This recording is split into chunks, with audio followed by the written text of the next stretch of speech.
Zatvor oči. Predstav si, že sa momentálne nachádzaš na tropickom ostrove. Veje príjemný pobrežný vánok. Maličké vlnky v pravidelnom rytme narážajú na okrúhle kamienky. Slnko páli, ale ty sa skrývaš v tieni paliem na pohodlnom ležadle. Všetko v živote je zrazu v rovnováhe. Vypúšťaš všetky negatívne myšlienky. A v tom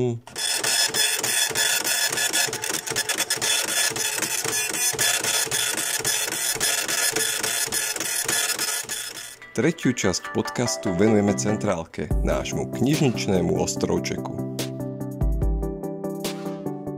V každom zamestnaní sa nájde podobné miesto. Pulzujúca tepna celého diania. Všetky pozitívne aj negatívne emócie sa väčšinou ventilujú presne tam. V obchodoch ho nájdeš pri pokladni, vo výrobách, pri páse, v administratíve, v zasadačkách. Jednoducho všade tam, kde sa život žije a ľudia komunikujú. Zvyčajne. U nás ho máme na centrálnej výpožičke. Knižnica od A po Z. Časť 3. Centrálka. Ostrov plný kníh.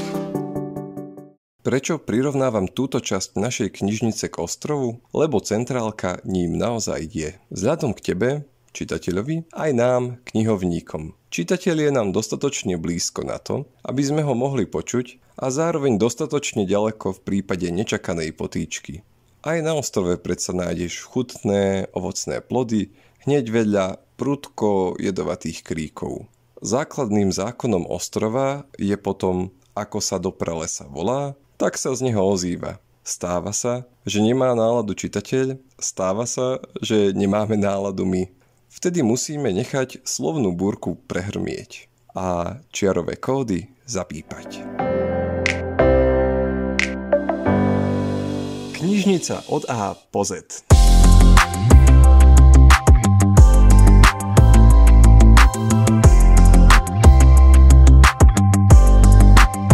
Celkom chápeme to, že nie stále môžeš mať náladu preukázať sa nám dokladom. Inak to však nejde. Ber to ako povinnú pasovú kontrolu pred cestou do cieľovej destinácie. Tou je v tomto prípade náš malý knižný raj. Aká je postupnosť kontroly? Trefou do čierneho býva čitateľský preukaz.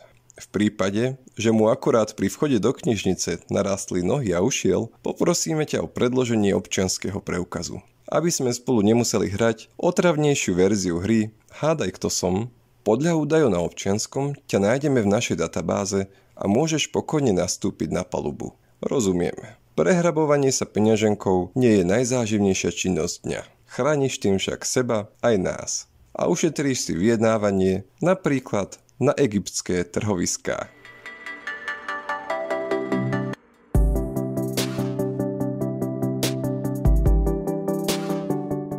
Centrálka je priestorom, ktorý nám má poskytnúť útočisko.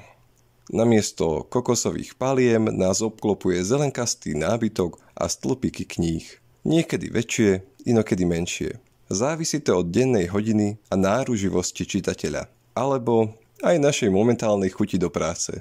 Veď aj na tropickom ostrove sa ti nechce ísť každú minútu do mora a potom behať hneď naspäť na pláž. Alebo sa mýlim? Funkčnosť zákona neustáleho pohybu potom spočíva v tom, že od momentu, keď položíme našu zadnú časť tela na kreslo, po príchod ďalšieho čitateľa uplynú obyčajne 2 sekundy. Dobre, možno preháňam. Tak 3. Viac určite nie. V časopriestore centrálky potom môže aj horúci čaj zamrznúť a zmrzlina sa zmeniť na vlažný mliečny koktejl. Nie, že by sme si niekedy nejakú stravu na centrálku priniesli, ale príležitosť robí labužníka.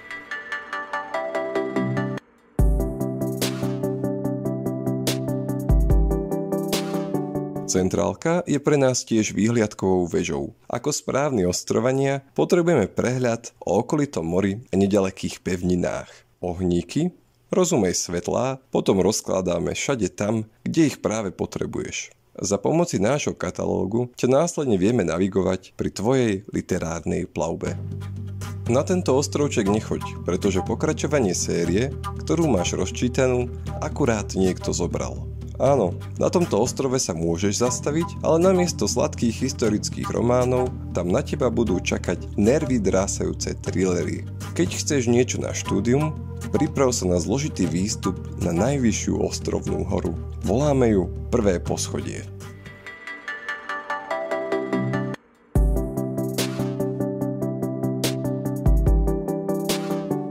Centrálka je vybavená na neustále udržiavanie ohňa.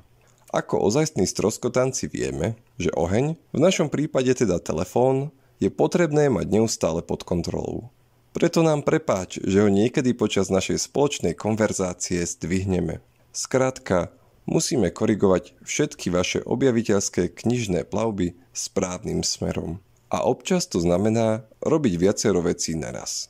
Jedno ucho na telefóne, druhé obrátené k čitateľovi, oči na katalógu a myseľ niekde na pláži. Stáva sa, že si vyberie dovolenku v ten najmenej vhodný moment.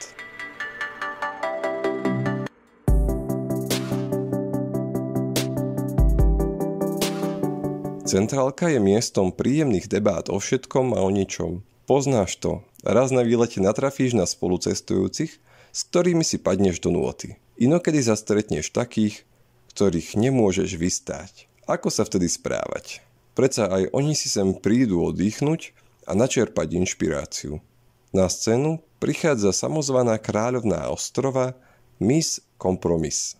Ja ťa obslúžim a ty budeš spokojná s tým, čo pre teba robím. Na druhej strane sa s niekým rozpráva tak dobre, že si musíš ustriehnúť to, aby si nezabudol na posledný trajekt v smere na letisko. Aj ten najkrajší tropický ostrov sa v období monzúnov mení na ponuré miesto. Preto platí rovnaké pravidlo ako pri ochutnávaní exotických chuťoviek. Všetko s mierou.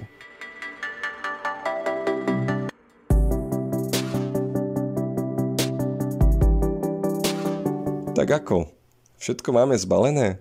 Sme pripravení odletieť, odplávať, odkráčať? Ako sa ti páčili doterajšie zastávky na našom audiovýlete? Daj nám vedieť na Spotify, knižničnom blogu či na facebookovom profile. Najbližšou zastávkou na našom podcastovom tripe bude, ako si už správne vytušil, písmeno D. Čo sa pod ním skrýva? To ti odhalíme v pravý čas. Jednoducho v deň D.